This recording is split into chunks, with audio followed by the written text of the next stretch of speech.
Welcome to CEAg Talks, the video series from CEAg World, a media site devoted to the business of growing food undercover, including greenhouse produce, vertical farms, and outdoor protected crops.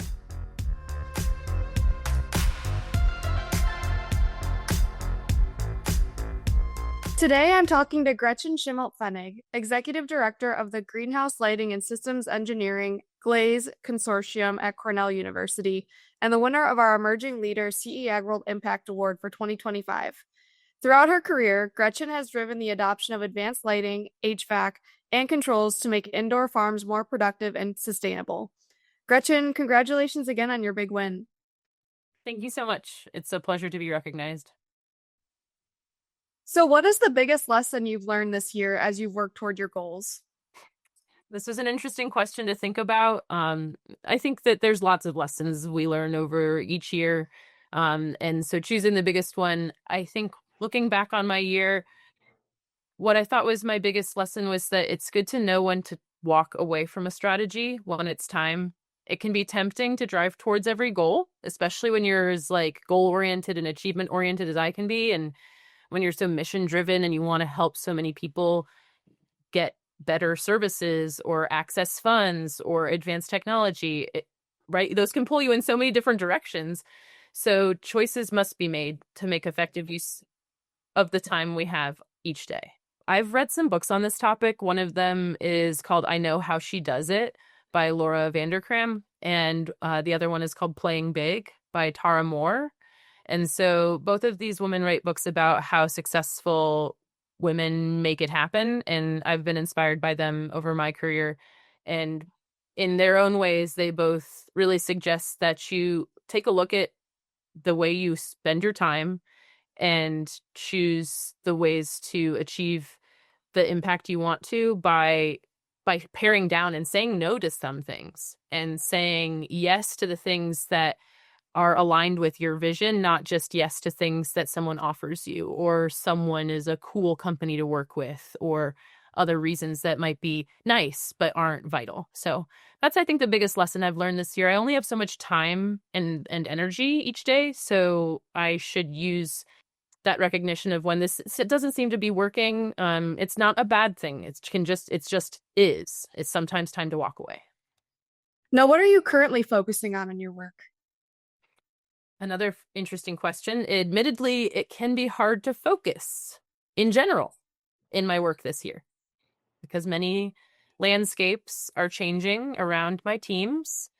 We must be agile and nimble and adapt. And so focus is hard because you have a strategy that you built last year that doesn't make any sense this year because the players have changed or the rules have changed or the timelines have changed. So I think what I come back to and focus on is resilience in my work, because resilience isn't about having the same strategy every day. It's about having resilience in your systems and being ready to change them out and being ready to use them differently when the rules or policies are no longer supporting things that you thought were going to be good to invest in, and now things have changed. Resilient buildings. Energy costs are changing because of things like data centers and AI that, 5 or 10 years ago were probably not in people's budget plans or capital plans to deal with energy costs rising. Resilient workforces. We've seen labor policies change. We've seen the demographics of our country change. We've seen the desire to go into industries change. And so we need to be resilient with how we train and how we educate and how we recruit. And then what do we want? Like a resilient industry. I want CEA, we all do, to be not volatile. We want it to be dynamic and vital and vibrant, but we don't want it to be something that we are not able to bet on in the future. So that's what I think resilience is for me and why I'm focusing on it in my work. Now, what do you hope to accomplish in 2026? It's such a great time to be asking this question. I think it's really good to think about your goals before the end of the year. Thinking about them in October and November is actually much less stressful. And so I'm glad you asked. I think that I've been thinking about how I'm going to make a difference in my communities in 2026. So making the most of the time on Earth, like we've talked about at Cornell. I'll be helping the eGrow project move forward.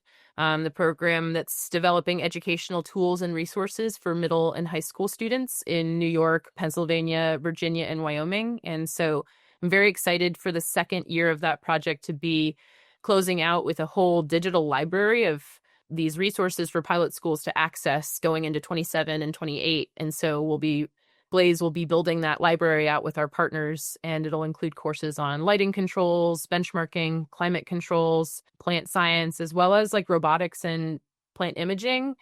And we'll be giving them real industry tools that have been adapted for youth to drive interest and competency in careers in ag tech. And so isn't that a great thing to think about for 2026, is like having new people interested in this industry and armed with the skills to do what we need in 2026 and beyond. So that's, I think, one of my largest career goals next year. We'll be doing more research at my engineering firm, continuing to explore energy efficiency technologies for commercial and industrial buildings and finding ways to get them supported with utility finances like rebates. I hope to continue to connect with more people. I think that, it's sometimes challenging to find the right time to spend on going to conferences or going to see people in person. And I do hope in 2026 to make some great new connections and to see some people in person. Well, Gretchen, those are all of the questions that I had for you about your plans for next year and, your reflections on what you've accomplished in 2025. But is there anything else that you would like to add? Well, I look forward to seeing many of you at the CEAg World Conference and Expo in Durham in November. Shortly from now, we'll be gathering and sharing some knowledge, networking, and hopefully opening up access to more career paths for people. So I hope to see everyone before the year goes out.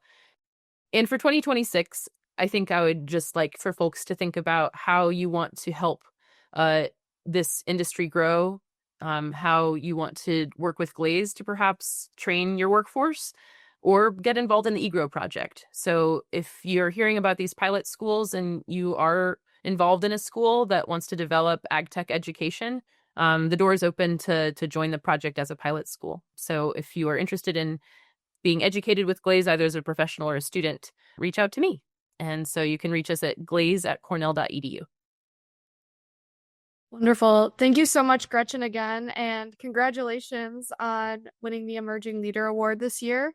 And we look forward to touching base again sometime soon. Thanks so much, Dana. It's a great celebration.